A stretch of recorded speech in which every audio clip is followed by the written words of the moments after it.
أعوذ بالله من الشيطان الرجيم بسم الله الرحمن الرحيم زين للناس حب الشهوات من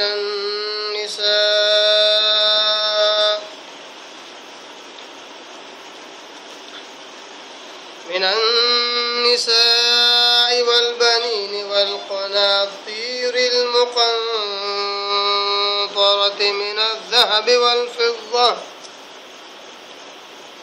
من الذهب والفضة والخيل المسومة والأنعام والحرث ذلك متاع الحياة الدنيا والله عنده حسن المآب صدق الله العظيم نحمده ونصلي على رسوله الكريم اما بعد تمام قسم کی حمد و ثنا تعریف کبریائی بڑائی اسے اللہ وحدہ لا شریک کے لیے لائق اور زیبا ہے جو ساری کائنات کا خالق مالک میرا اور آپ کا مربی ہے اسے اللہ کے لیے ساری تعریفیں ہیں جو غفور ہے غفار ہے کریم ہے ستار ہے بعد اس کے آپ کے میرے آقا دو جہاں کے سردار الانبیاء پر کروڑ کروڑ انگنت بے شمار درود و سلام صلی اللہ علی محمد و آلہ وسلم قابل احترام بزرگوں عزیز دوستوں نوجوان ساتھیوں میری پردہ نشین ماں اور بہنوں قرآن مجید کی اسی آیت کی میں نے تلاوت کی ہے جو لگاتار 2 دنوں سے تلاوت کی جا رہی ہے پارہ نمبر 3 سورہ آل عمران سورہ نمبر 3 رکو نمبر 2 کی آیت نمبر 14 اس آیت پر آج کا ہمارا یہ تیسرا درس اللہ تبارک تعالیٰ کہتا ہے زین للناس حب الشہوات من النساء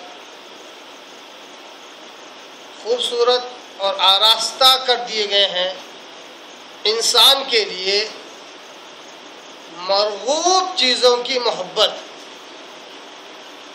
من النساء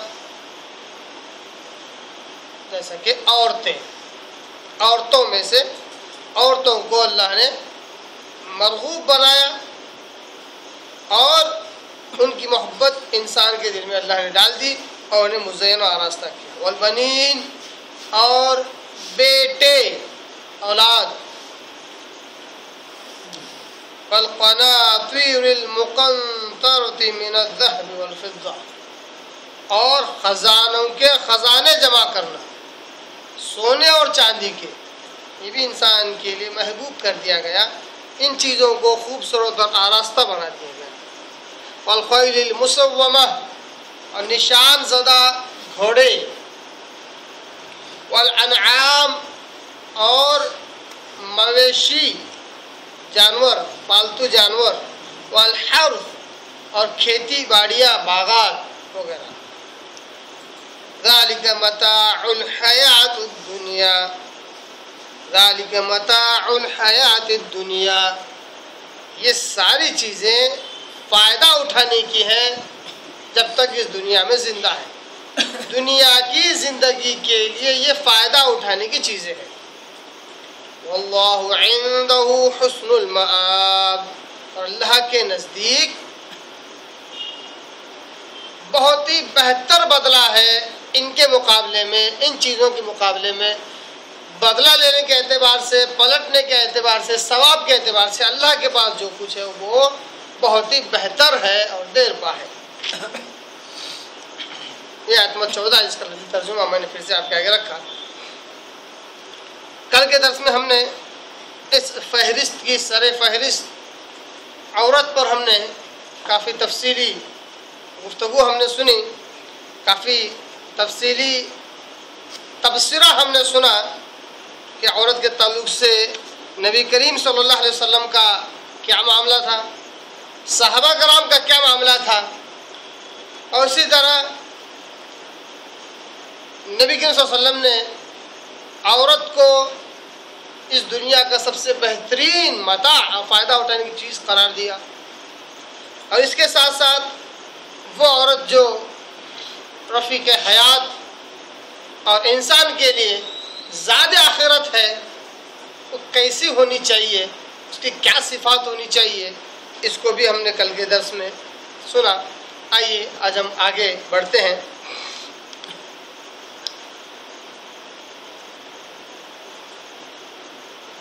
بہت سارے حدیثوں کے مطابق ہم نے یہ سنا کہ اللہ تبارک تعالیٰ نے جو فہرست بیان کی، اس کی سر فہرست عورت ہے۔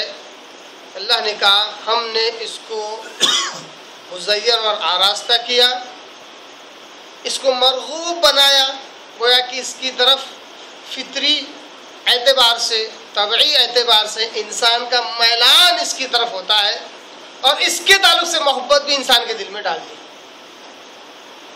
اور اس کی بڑی قدر منزلت ہے اسلام کی نگاہ میں بھی، اور عام طور پر بھی اس چیز کی جو سر فہرست ہے اس کی بڑی قدر و منزلت ہے۔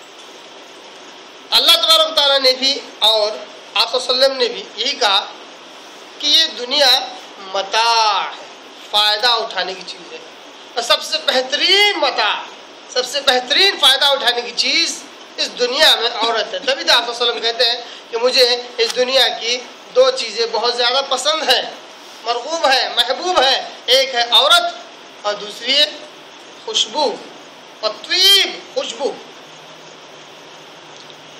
یہ فائدہ اٹھانے کی چیز اس وقت تک فائدہ ہے جب تک کہ دور سے فائدہ اٹھایا جائے۔ جیسا کہ کل میں نے مثال دی تھی کہ ایک مکھی شہد بہت پسند ہے، ایک مرتبہ اس نے بازو رک کر اس کا جو شہد تھا وہ چوس کر دیکھا تو بڑا مزہ آیا، اور اس نے سوچا ہے کہ جب بازو رک کر جب شہد چوس رہی ہوں اتنا مزہ ہے تو کیوں نہ اس کے اندر ڈبکی لگایا جائے، پھر اس سے فائدہ اٹھایا جائے۔ تو کیا حال ہوگا؟ سوائے موت کے اور کچھ ہاتھ نہ آئے گا۔ اسی طرح جیسا کہ میں نے اس سے پہلے بھی کہا، اللہ تبارک تعالیٰ نے جن چیزوں کا تذکرہ کیا فطری و طبعی اعتبار سے اس کی طرف انسان کا میلان ہے، ان سے محبت بھی غلط نہیں ہے، جب تک کہ شرط کیا ہے؟ اعتدال کی راہ پر ہو، اعتدال میں رہ کر، شریعت کے دائرے میں رہ کر اگر ان چیزوں سے محبت کی جائے، ان سے استفادہ اٹھایا جائے تو اس میں کوئی حرج نہیں ہے۔ اتنا ہی نہیں، جو شخص ان چیزوں سے شریعت کے دائرے میں رہ کر فائدہ اٹھاتا ہے اس کو اجر ثواب اور نیکیاں بھی ملتی ہیں۔ اگر وہی شخص ان چیزوں سے فائدہ اٹھاتے وقت شریعت کے دائرے سے نکل جائے، اعتدال کے راستے سے باہر نکل جائے تو اس کو بجائے ثواب ملنے کے گناہ ملتا ہے، بجائے اللہ تبارک و تعالیٰ کی راضی اور خوشی ملنے کے اس کو اللہ تبارک تعالیٰ کی ناراضگی ملتی ہے۔ اب آئیے اسی عورت کا دوسرا پہلو بھی ہم آج دیکھتے ہیں کہ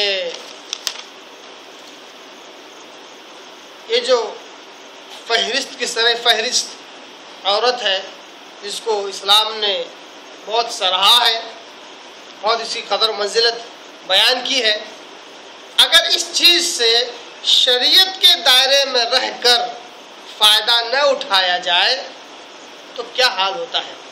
اس کے تعلق سے شریعت کے دائرے سے باہر جا کر، شریعت کے دائرے سے باہر جا کر اس عورت سے محبت کی جائے یا اس سے عشق لڑایا جائے تو کیا ہوگا، اس کو ہم جانیں گے۔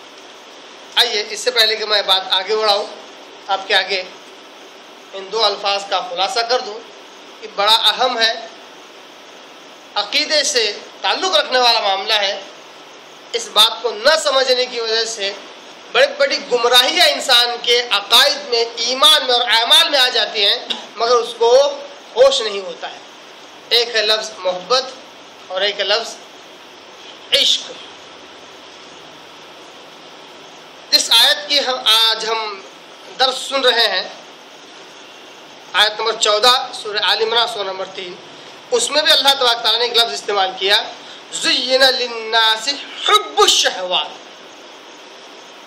مزین اور آراستہ کر دی گئی ہے انسان کے لیے مرغوب چیزوں کی محبت. کیا لفظ اللہ نے استعمال کیا؟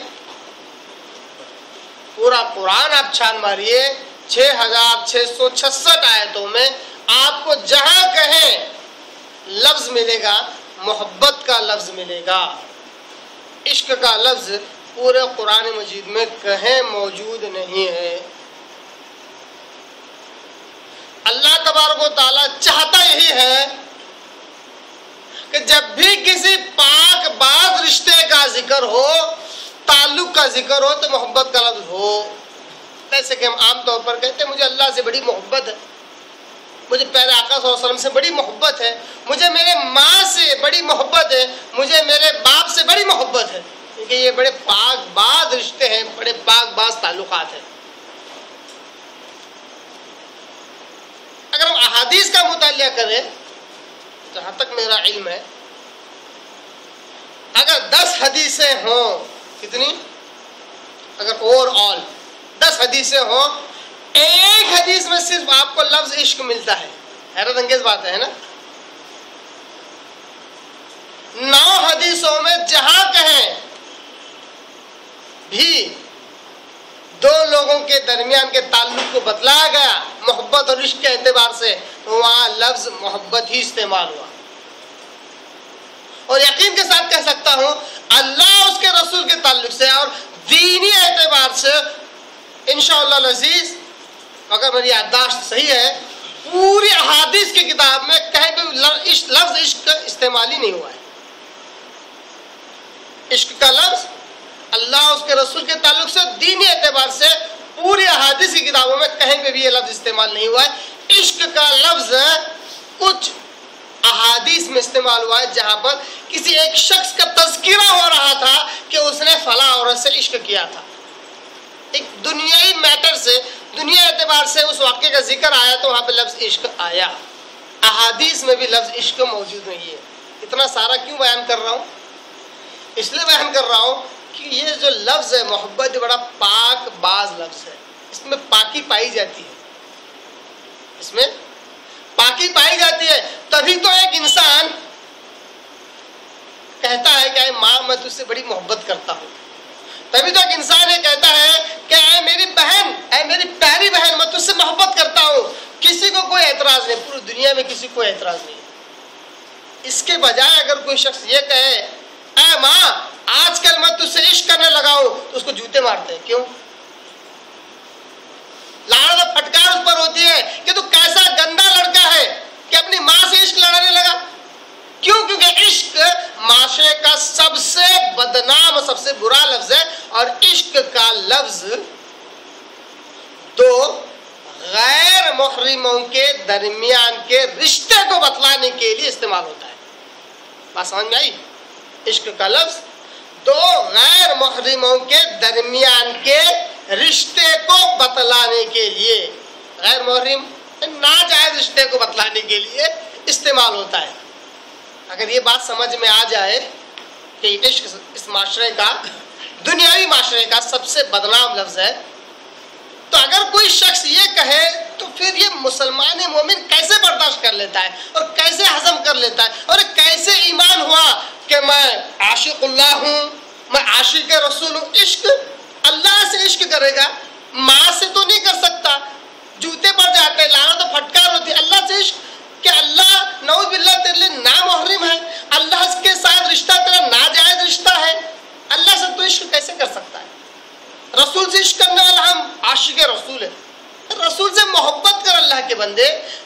چیلنج دیتا ہوں، اللہ قسم کھا کہتا ہوں، جتنی حدیثیں ملیں گے سب محبت کے لفظ کے ساتھ، سب محبت کی. اور محبت ہی محبت کا سب سے اعلیٰ درجہ. ایک صاحب نے غلط فہمی سے کہہ دیا کہ محبت کے بعد اس کا اعلیٰ سے اعلیٰ درجہ عشق ہے. استغفر اللہ، غلط ہے. محبت کا سب سے اعلیٰ اعلیٰ درجہ بھی محبت ہی ہے، کیونکہ یہی ایک واحد لفظ جس کو اللہ اس کے رسول نے استعمال کیا. محبت کا لفظ ہی اللہ اس کے رسول نے استعمال کیا. اللہ کے تعلق سے بھی محبت کا لفظ استعمال کرنا چاہیے، رسول کے تعلق سے بھی محبت کا لفظ استعمال کرنا چاہیے، عشق کا لفظ استعمال نہیں کرنا چاہیے. اس پر زور دینے کی وجہ کیا ہے؟ اس پر زور دینے کی وجہ یہ ہے کہ اس مسلم معاشرے میں، مسلمانوں کے معاشرے میں ان گنت بے شمار ایسے واقعات بھرے پڑے اور پھیلائے گئے ہیں جس میں ایک بزرگ، واقعے کی شروعات کیسے ہوتی ہے؟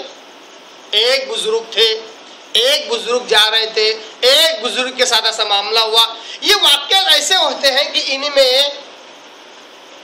عشق کی بو پائی جاتی ہے، اس میں عشق باقاعدہ لفظ استعمال ہوتا ہے. جیسا کہ ایک مشہور واقعہ آپ نے سنا ہوگا، ہنسی بھی آتی ہے ایسے عجیب و غریب واقعات پر، کہ ایک بزرگ جا رہے تھے، بارش کے چھینٹے ہو رہے تھے. اب دیکھیں کیا گندی ذہنیت ہے، اس کو اسلام کہہ کے لوگوں کے آگے پیش کرتے ہیں. سمجھ میں نہیں آتا ایسے واقعات سے کیا دعوت و تبلیغ کا کام کریں گے، کیوں کریں گے، کس لیے کریں گے. ایک عاشق لڑکا وہاں کھڑا تھا اور بالا خانے پہ اس کی معشوقہ کھڑی تھی.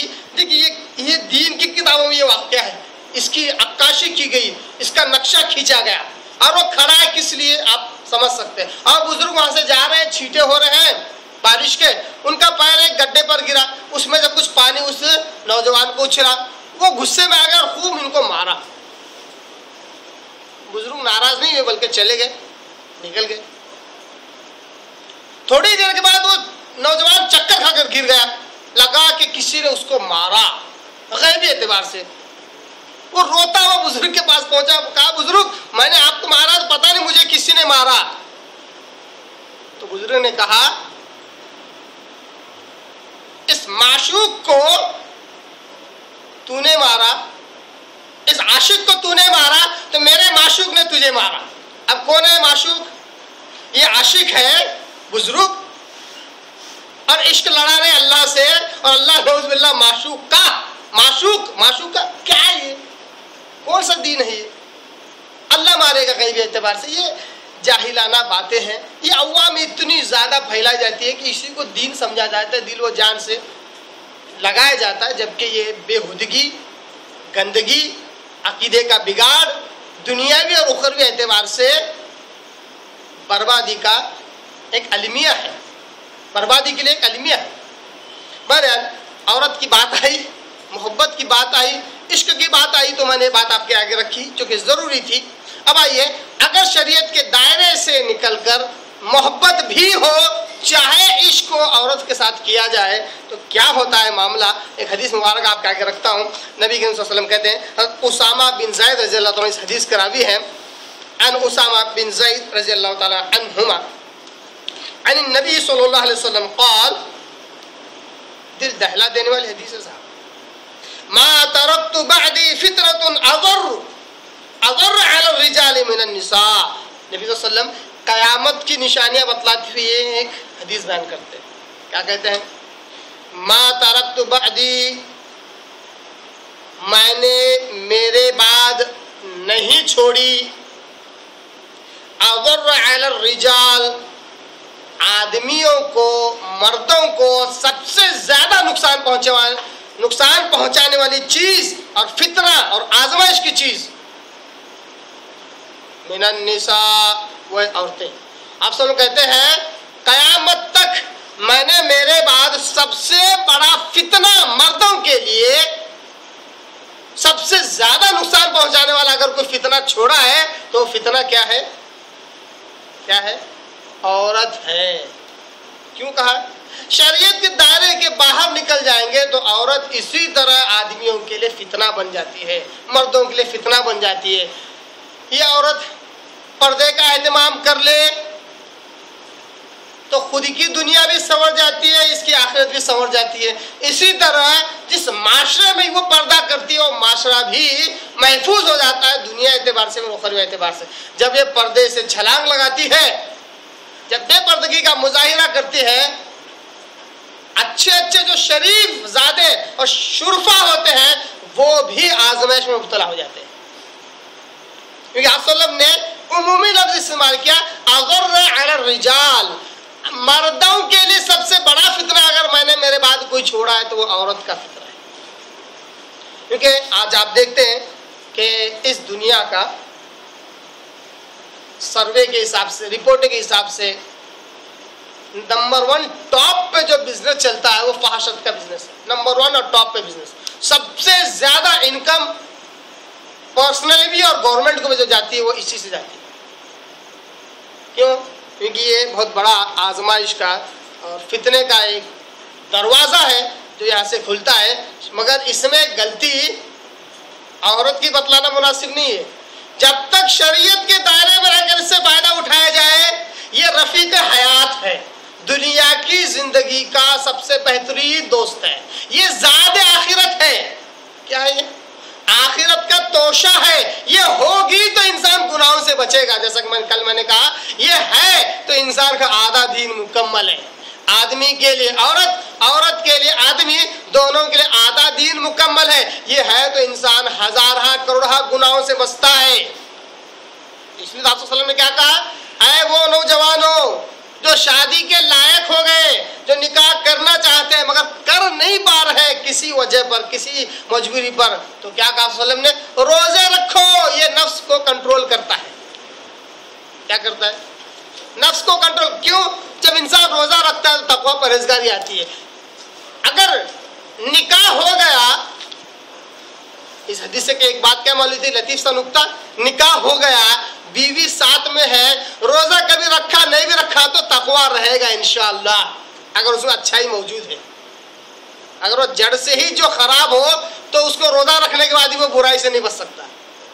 جس کی بنیاد میں ہی خرابی ہو تو روزہ بھی اس کو متقی نہیں بنا سکتا. متقی بنانے کے لیے نیت کا صاف ہونا، بنیاد کا درست ہونا بہت ضروری ہے. ہاں انشاءاللہ جن کے اندر تقویٰ نہیں ہے، روزے رکھتے جائیں گے، رب سے مدد مانگتے جائیں گے تو انشاءاللہ تقویٰ پیدا ہوگا. تو یہ حدیث کیا بتلا رہی ہے کہ عورت انسان کے لیے رفیق حیات ہے، زاد آخرت ہے. اگر شریعت کے دائرے میں رہ کر اس سے فائدہ اٹھایا جائے، اور یہ جو ہے آخرت کا توشہ بھی ہے. اسی عورت کے ساتھ رہ کر انسان نہ صرف دنیا کی بلکہ اخروی اعتبار سے بھی پلاننگ کر سکتا ہے کہ وہ آخرت میں کیا اور کیسے ہونا چاہیے. اگر دونوں میاں بیوی اللہ اس کے رسول کے چاہنے والے دیوانے ہیں تو اسی دنیا میں رہ کر یہ پلاننگ کر سکتے ہیں کہ انشاءاللہ العزیز ہم جنت میں دونوں ایک ساتھ رہیں گے. پلاننگ کر سکتے ہیں. اس کے لیے دونوں کو ایک ساتھ کوشش کرنی ہوگی. دونوں ایک دوسرے کے روڑے نہ بنے، ہارڈلز نہ بنے، رکاوٹیں نہ بنے. انشاءاللہ دونوں ایک ساتھ جنت میں بھی رہ سکتے ہیں. ان احادیث سے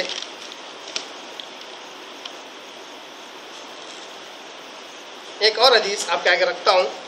ایک اور حدیث جو اس کے بعد والا ٹکڑا ہے، اس کے بعد اس پر ایک تبصرہ اور نچوڑ رکھ کر میں اپنی بات ختم کروں گا.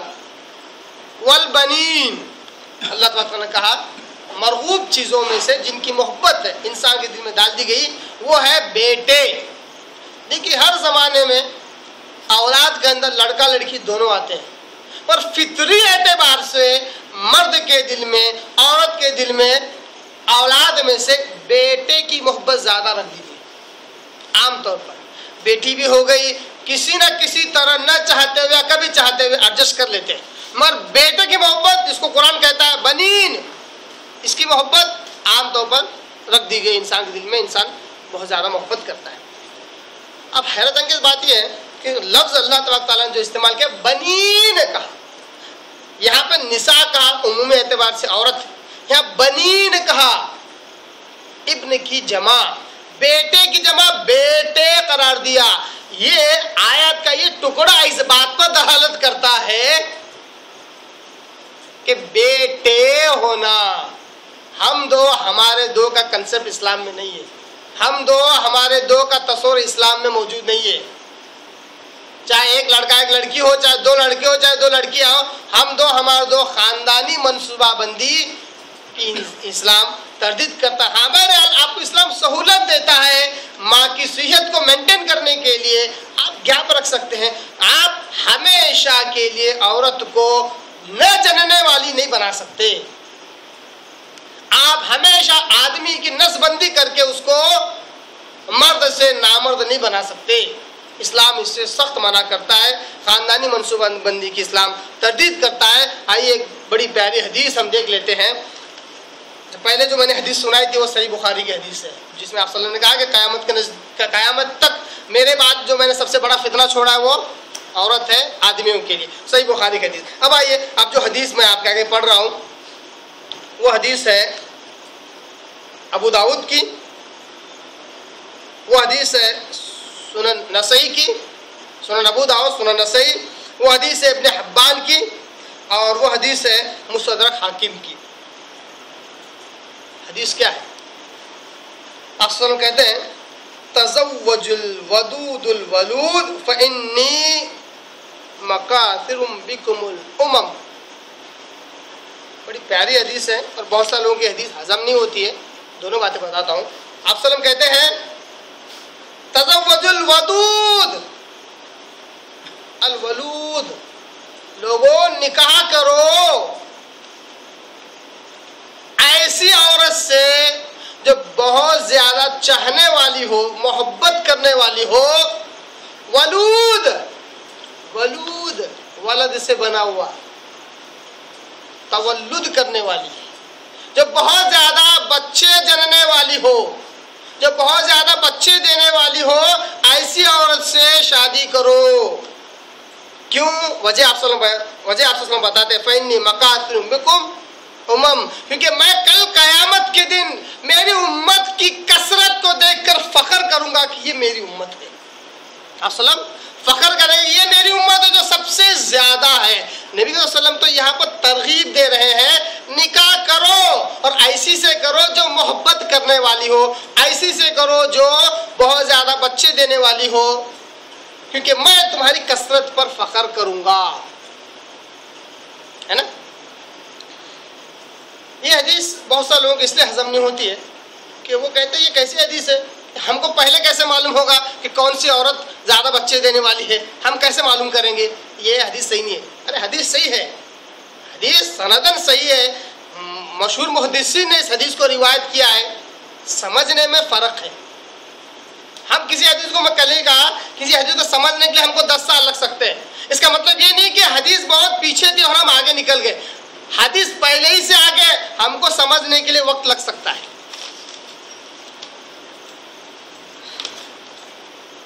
عورتوں اچھی رفیق حیات کا سلیکشن کرنا اور اس سے اچھی اولاد کی امید رکھنا، یہ انسان کے لیے اجر و ثواب کا ایک سلسلہ ہے اس میں، اور انسان کے لیے آخرت کے اعتبار سے تیاری کا ایک ذریعہ ہے. نبی صلی اللہ علیہ وسلم نے جو کہا کہ ایسی عورت سے نکاح کرو جو تمہیں بہت زیادہ چاہنے والی ہو، اور ایسی عورت سے نکاح کرو جو بہت زیادہ بچے دینے والی ہو. یہ کیسے معلوم ہوتا ہے ہمیں؟ یہ کیسے معلوم ہوگا؟ ایک اور حدیث کے ساتھ جوڑ لیتے ہیں، پھر ہمیں یہ بات سمجھ میں آ جائے گی. نبی صلی اللہ علیہ وسلم کہتے ہیں، بہت مشہور حدیث ہے کہ عام طور پر لوگ 4 چیزوں کو دیکھ کر ایک عورت سے شادی کرتے ہیں. کتنی چیزوں سے؟ 4 چیزوں کو دیکھ کر. ایک اس کا حسب و نسب،